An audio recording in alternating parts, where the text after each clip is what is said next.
Part I. Life and death in one breath. Death. Life and death live in me at once. Never held one above the other. When one stands far, life I offer. In closeness, only death ideal. In death of the limited, will the deathless be? How to tell the fools of my taintless evil. Chapter 1. What is death? Death is the most fundamental question. Yet, people can ignore it, avoid it, and just live on in their ignorance simply because all kinds of idiotic stories have been spread in the world in the name of religion. Death, the most fundamental question. Do you know you will die one day? Oh, I bless you with a long life, but anyway, you will die one day. We cannot be sure about other things in your life. We don't know if you will get married or not, or if you will get a job or not, if you will be successful or not, but this one thing is guaranteed in your life: you will go straight to your grave. One of the biggest human follies is to engage with death in the third person, as though it is an abstract event that happens to other people, not us. Do you know that about 160,000 people in the world, who were alive yesterday, are not there today? Each second, 2 people die in the world. And one day, it is going to happen to you and me too. It does not take enormous research, or intelligence, or even education, to know this. This knowledge is inbuilt in every human being. Yet, we think we have an unlimited lease of life. This situation is best expressed in the Indian epic Mahabharata. The 5 Pandava princes, who are the protagonists, are lost in the forests. Severely starved and parched, they scour the nearby hills for water and food. They spot a lake and, as they try to drink from it, they are confronted by a yaksha, a celestial being, in the form of a white crane who insists they answer his questions first. Refusing to be stopped by a mere bird, one by one, they try to drink from the lake and drop dead. Only Yudhishthira, the eldest of them, is left. Always the humble and righteous one, Yudhishthira ignores his thirst and engages with the yaksha, who fires a volley of questions about life at him. One of those questions being, what is the biggest wonder of life? Without hesitation, Yudhishthira famously answers, hundreds and thousands of living beings meet death at every moment, yet the foolish man thinks himself deathless and does not prepare for death. This is the biggest wonder of life. The yaksha is pleased with this answer, so he allows him to drink from the lake and also restores the lives of his dead brothers. This happened 5,000 years ago, but the human psyche regarding death has changed very little since then. Death is a very fundamental question. Actually, death is closer to us than the statistics we read about it. Each moment, death is happening in us at the organ and cellular levels. This is how, with just one look at your insides, your doctor knows how old you are. In fact, death began in us even before we were born. Only if you are ignorant and unaware does it seem like death will come to you someday later. If you are aware, you will see both life and death are happening every moment. If you as much as breathe a little more consciously, you will notice that with every inhalation there is life, with every exhalation there is death. Upon birth, the first thing that a child does is to inhale, to take in a gasp of air. And the last thing that you will do in your life is an exhalation. You exhale now, and if you do not take the next inhalation, you will be dead. If you do not get this, just do an exhalation, hold your nose and do not do the next inhalation. Within a few moments, every cell in your body will start screaming for life. Life and death are happening all the time. They exist together, inseparably, in the same breath. This relationship goes even beyond the breath. Breath is only a supporting actor, the real process is of the life energy, or prana, that controls physical existence. With certain mastery over prana, one can exist beyond breath for substantial amounts of time. Breath is a bit more immediate in its requirement, but in the same category as food and water. Death is such a fundamental aspect, because if one small thing happens, you can be gone tomorrow morning. Why tomorrow morning? One small thing now and you could be off the next moment. If you were like any other creature, maybe you would be unable to think about all this, but once one is endowed with human intelligence, how can you just ignore such a significant aspect of your life? How can you avoid it and live on as if you are going to be here forever? How is it that after living here for millions of years of life, human beings still don't know a damn thing about death? Well, they know nothing about life either. We know all the trappings about life, but what do you know about life as such? Fundamentally, this situation has come about because you have lost perspective as to who you are in this universe.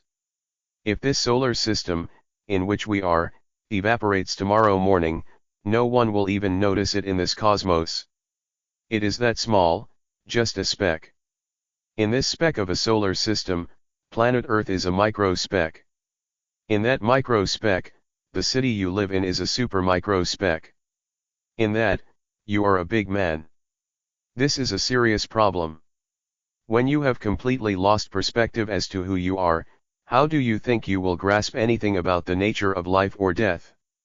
One reason people can ignore death and continue to live on in their ignorance is simply that the religions of the world have spread all kinds of idiotic stories about life and death. They created some silly, childish explanations for everything. How was I born? The stork brought you. Where are you going to go? To heaven. This explanation is very simple but absurd. At least, they could have chosen a more efficient mode of transport than a stork. Storks migrate only in a particular season, so all the children should have been born in that season alone, not during other times. Moreover, if people are so sure that they are going to heaven after they die, I ask them, why are you delaying your departure, then? Why not go right now? All these silly stories have snuffed out the basic human curiosity about life and death. Otherwise, sheer curiosity, if not the pain and suffering of life, would have strongly propelled many people to seek answers to this fundamental question. Mortal nature. People always think that reminding themselves of God will make them spiritual. Not at all. If you keep thinking or believing in God, you will not do your job properly, but you think you will produce good results.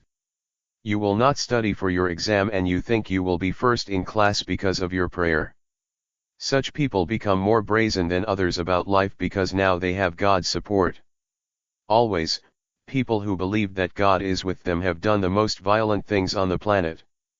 God is with me gives you a new confidence, which is very dangerous. If you think of God this way, you will not become spiritual, you could actually become very brazen and stupid. Once it happened, there were two young boys, very energetic boys, in a neighborhood. Usually, when young boys are very energetic, they are in constant trouble. The same happened with these boys also. Their parents were very embarrassed by them because the entire community was discussing their children. So, not knowing what to do, they decided to take them to the local parish priest to correct them. Because the boys would be too strong to handle together, the parents decided to take them to the priest separately. They took the younger boy first, made him sit down in the priest's office and left. The priest walked in with his long robes and walked up and down the room a few times with a grave face. The boy sat there, his eyeballs doing the ping-pong act. As he walked up and down, the priest worked out a strategy. He thought, if I remind this boy that God is within him, all his mischief will go. So he dramatically stopped mid-stride and, with a booming voice, asked the boy, "Where is God?" The boy looked bewildered. He started looking all around because he thought God must be somewhere in the priest's office. The priest saw that the boy was not getting the point. Thinking that he should give him a little clue that God is within him, the priest leaned on the table and, pointing at the little boy, boomed again, "Where is God?" The boy looked even more bewildered and looked under the table. The priest saw that the boy was still not getting it. So he walked around, came close to him and, tapping on the little boy's chest, boomed again, "Where is God?" The boy now got up and bolted out of the room. He ran to where his elder brother was and said, "We are in real trouble." The elder brother asked, "Why? What happened?" He said, "They have lost their God and they think we did it." Thinking about God, you will think that you can do idiotic things in your life, and with a prayer, everything will be fixed. This is not becoming spiritual. It is only when you become conscious that you will also die, you will turn spiritual. Only when this awareness of mortality seeps into you, you will turn inwards. The moment you address the mortal nature of who you are, you will also want to know what the source of this life is. You will develop the longing to know what this is all about, and what is beyond this thing. It will become a natural quest. That is the spiritual process. No one would seek spirituality if they did not know that they would die. When you are young, you think you are immortal. Slowly, as you get older, at least your body definitely reminds you that you are immortal. And when you are faced with death or the death of someone dear to you, you will surely begin to wonder what all this is about. If you are aware of the mortal nature of your life, where is the time to get angry with someone or to quarrel with someone or to do anything stupid in life? Once you come to terms with death, and you are conscious that you will die, you will want to make every moment of your life as beautiful as possible. Those who are constantly aware of the mortal and fragile nature of existence do not want to miss even a single moment. They will naturally be aware. They cannot take anything for granted, they will live very purposefully. Only people who believe they are immortal can fight and fight to death. In the Indian tradition, cremation grounds are always held to be very sacred. When someone dies, even if it is someone that you do not know, it hits you somewhere. In any genuine spiritual practice, there is always the smell of death. If you go deep enough into it, it will remind you that you are mortal. Whatever sadhana one we have been teaching you, whether it is Shunya, or Shakti Kalana, or Shambhavi Mahamudra, even more so with Samayama, essentially, there is a tinge of death in it. If there is no tinge of death in it, there is no spirituality, it is just entertainment.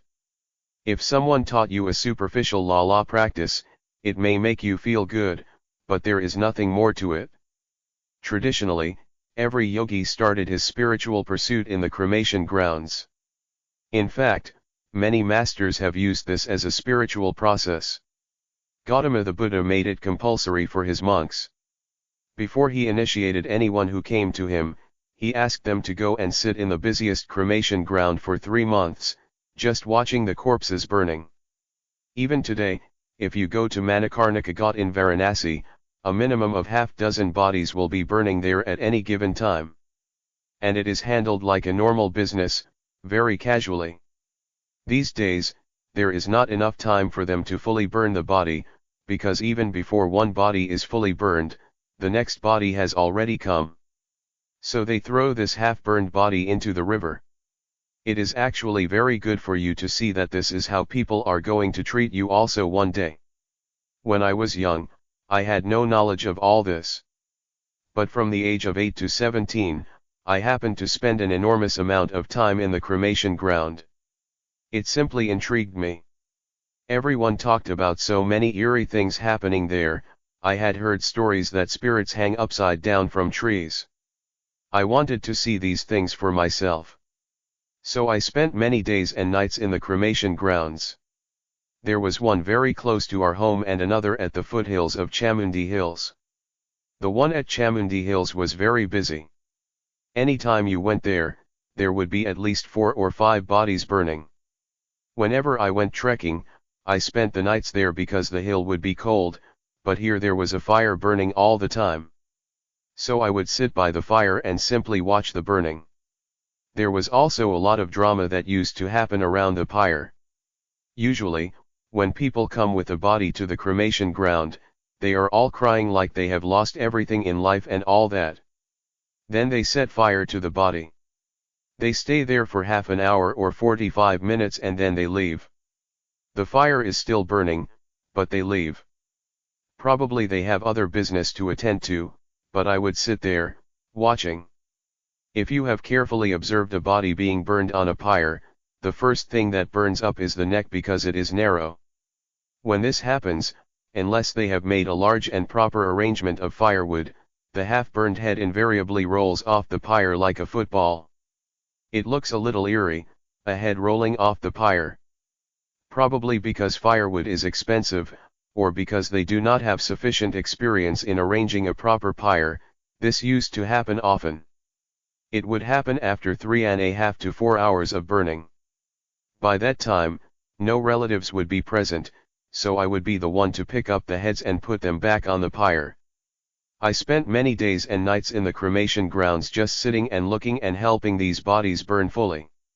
It set forth a completely different kind of process in me.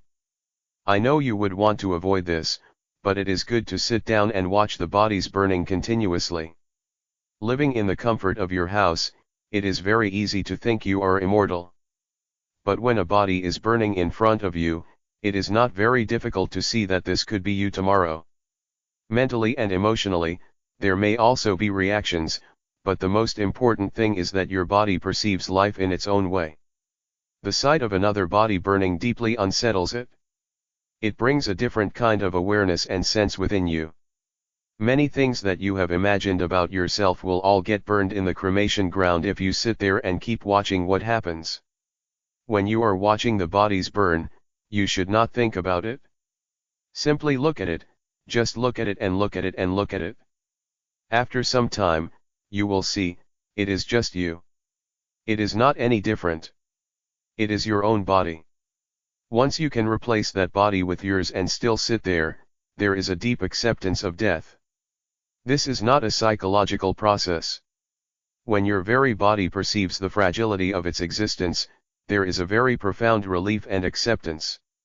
Once there is a deep acceptance of death, then life will happen to you in enormous proportions. It is only because you tried to keep death away, life has also stayed away from you. This is why almost every yogi spent a significant amount of time in the cremation grounds at some point or the other in his life. Exploring death. An incident occurred when I was still in school, which made me deeply intrigued by death. I was 13 at that time. I was a fairly unusual child in school, but, usually, no one dared to tease me because I would beat them up. But there was this girl named Suchrita, who was a little crazy and, for some reason, she would go on teasing me, Jaggi the Great, Jaggi the Great. I was irritated, but I ignored it. Once, after a school vacation, she did not come back to school. Every day, when her name was called during attendance, some of us would squeak out a female voice and try to answer her attendance for fun. This happened for a few days. Then this girl's brother, who was junior to us by 2 years in the same school, told us that his sister had died of pneumonia during the vacations. That really freaked me out. Not because someone had died, but because someone who was alive and here with us had vanished just like that. I became deeply intrigued by this. This girl was my age, doing many things in class, and she was suddenly gone. They said she was dead, but I wanted to know where she could have gone. Until then, to me, it was only old people who died. But being of my age group, the girl had brought death to my doorstep. Now it was no more a curiosity question, but a very existential one. I wanted to know where the hell do people go when they die and what happens after death. I had already asked these questions to many people even before this incident occurred. I had also spent a lot of time in the cremation grounds in the town, but still I did not know what happened after death. So I thought I would undertake a journey to death myself and see what happens. My father is a physician, so he had a medicine cabinet at home. I knew there were lots of medicines in it. Among them, I found a bottle of Gardinal sodium. It is a kind of barbiturate that can put you to sleep. The bottle was supposed to contain 100 tablets, but when I took them out and counted, there were only 98. Someone had opened it and used up 2. I thought 98 tablets should be strong enough a dose to cause death. Next, I went through my cupboard. I had some money and lots of personal property like marbles, catapults, and a few bird pets, which are of great value for a young boy. I decided to give them all away because I was going to die anyway.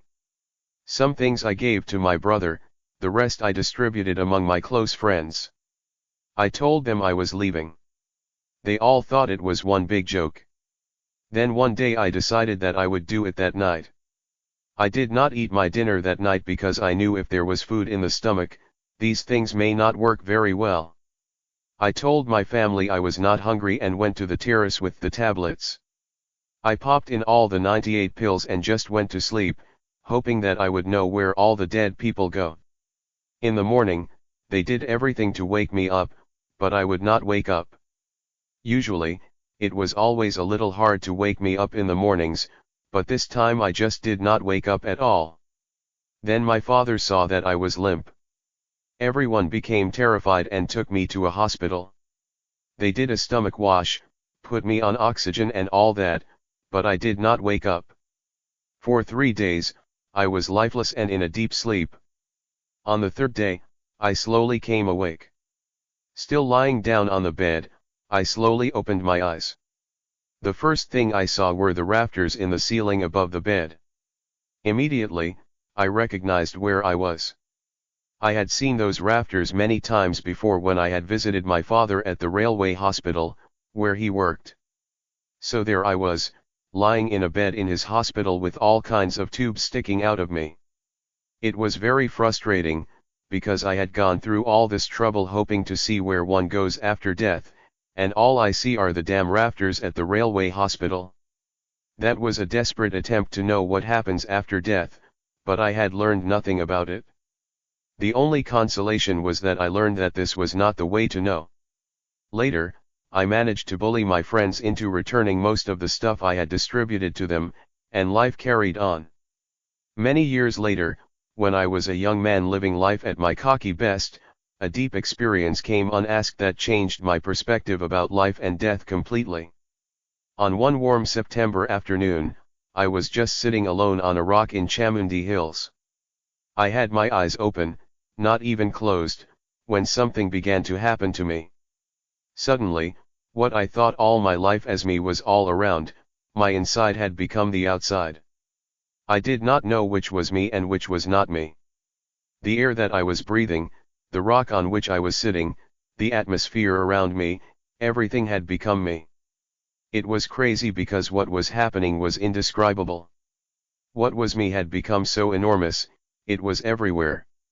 I thought this lasted a few minutes, but when I came back to my normal senses, the sun had set and it was dark. My eyes were open. I was fully aware, but what I had considered as myself until that moment had disappeared. From the time I was 8 years of age, I had not shed a single tear. But now, as I was sitting, tears were flowing to the point where my shirt was wet. I have always been peaceful and happy, that has never been an issue. But here I was, drenched with a completely new kind of blissfulness. It was about 7:30 in the evening. About 4.5 hours had passed like this. When I went back home, this sort of experience became recurring. They became more and more frequent. For a period of time, it was a bit of a war between a phenomenal experience with a flood of memory and my super smart intellect. The intellect struggled, it would not give in. The only thing that my mind could tell me is that I was losing my balance. But the experience was so beautiful that I did not want to lose it. It was absolutely fantastic, but at the same time, somewhere I was thinking this could be some kind of madness going on because it was too good to be real. Questions about death did not even come into the picture because life was happening in such proportions. But this experience made me realize that people don't die. They may have disappeared from your perception, but they don't die. They live on. I was flooded with lifetimes of memories and experiences that made me realize that the past few lifetimes for me were about the same work, in the same place and to some extent with the same people. It is this understanding of life, and death, that has shaped my life since then. In a way, death is a fiction created by ignorant people. Death is the creation of the unaware, because if you are aware, it is life, and life alone, moving from one dimension of existence to another. Is death a calamity? People think that death is a tragedy. It is not. People living their entire lives without experiencing life is a tragedy. If you die, there is really no tragedy. That is the end of whatever problems you are experiencing in life. But if you are alive and not experiencing life in its totality, that is a true tragedy. This is expressed very beautifully in a Sanskrit verse. It says, Jananam sukhatam maranam karanam. Jananam means birth or life. It says life is a pleasure or joy. This is so. If you learn to handle your body and mind properly, your experience of life will be a pleasure or joy. But maranam, or death, is karanam, or compassion. Death is compassion because it relieves you. Right now, people have a distorted orientation of life. They don't want to die. They don't realize that if you were ever condemned to become immortal, or if death were taken away from you, it would be the most horrible thing to happen to you. However beautiful your life becomes, if death comes at the right time to you, you are very fortunate. If it comes late, if life stretches itself beyond a certain point, that will be the worst kind of suffering. Then you will find that when death comes, it will be a great relief. Life needs a certain amount of tension to keep it going, but in death, there is relaxation. In fact, death is the highest relaxation. However, if you also know the relaxation of death when you are alive, then life becomes an utterly effortless process. If we look at life and death as a happening in terms of your experience, your inhalation is life and your exhalation is death. You can experiment with this, take one big inhalation and see how your body and your mind are. Now do one big exhalation and see how your body and mind are. Which do you find is more relaxing? In fact, whenever tension builds up in you, the natural mechanism in the body wants to exhale. This is what you call a sigh. It relaxes you a little bit. Life needs a certain tension. Otherwise, you cannot keep it going. Death is utter relaxation. This is how it would have naturally been if your mind had not banished death as evil. If your traditions and cultures had not taught you that death is evil or a calamity that should be avoided, believe me, you would breathe in a completely different way. If you observe people around you right now, you will see that for almost 99% of the people, their exhalation is never complete. Their mind has rejected death, so their exhalation will not happen totally. They will inhale, but exhalation does not happen totally. This is one of the reasons why, over some time, you build up so much tension within the system that it is reaching a breaking point, both mentally and physiologically. The greatest calamity of the human mind is that it is against death. The moment you reject death, you also reject life. You think life is right and death is wrong. It is not so. Life is what it is only because death is. A river always happens between two banks. But you are standing on the right bank and say, I don't like the left bank, it should disappear. If the left bank disappears, the river also will disappear, the right bank also will disappear. If the right bank has to be there, the left bank also has to be there. It is like, could there be light without darkness? One who does not embrace death will not know life at all. If you sit here saying, I don't want to die, I don't want to die, I don't want to die, all that will happen is you will not live. You will anyway die, but by denying death, you will not live well until then either. If you are afraid of death, you will only avoid life, you cannot avoid death. Even now, in some cultures, death is held as something that is to be celebrated, not mourned. After all, from somewhere you got released into this planet within this atmospheric space. Within that, however large a space you occupy, it is still a small prison. But death is an endless possibility. So there must be much more joy, much more of a sense of excitement about this than birth. For someone who is aware of this possibility, there is no such thing as life and death. Life is death, and death is life, they are not different. Death is in fact life in a very intense form. People who have experienced moments of great danger in their life clearly know this. It once happened, Two old men met in a tiny little town in Indiana, USA, in a local bar. And both of them were sitting grumpily at two different tables and drinking. Then one guy looked at the other and saw a birthmark on the other person's temple. So he walked up to him and said, "Hey, is that you, Joshua?" "Yeah, who are you? Don't you recognize me?" "I am Mark. We were in the war together." He said, "Oh my God," and they lit up suddenly. They were together in World War II and it had been 50 years since then. So they sat down at one table and started drinking, talking and eating. They had seen about 40 minutes of action in those treacherous trenches of World War II in Europe.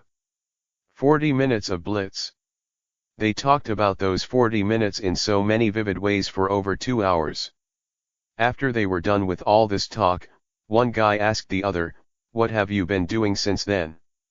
He said, "I have just been a salesman." 40 minutes of war, they spoke for 2 hours with great excitement, but 50 years of life after that were just summed up as, "I've just been a salesman."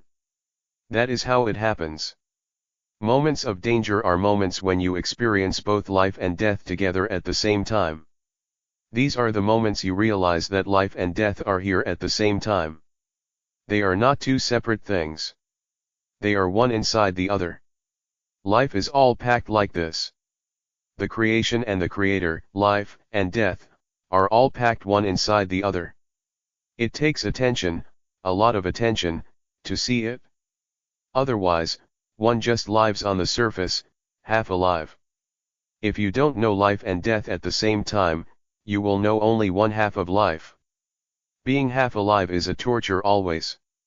If you want to live as a full life, you should look at your mortal nature every day, not only when you are beyond a certain age. Every day of your life, you need to be aware that you are mortal. It is not that I want to die today, but if I do, it is all right with me. I will do everything to protect myself, to nurture myself, to take care of myself, but if I have to die today, it is okay with me. Only then can I step out and live. Otherwise, I cannot live. Stop inviting death. If avoiding death is avoiding life, dodging life is inviting death. For most people, if life becomes unpleasant or burdensome, then, knowingly or unknowingly, they start dodging life. Once you start dodging life, you are invariably inviting death. There is no better method in the world to dodge life except to invite death. Either you do it consciously or you do it unconsciously.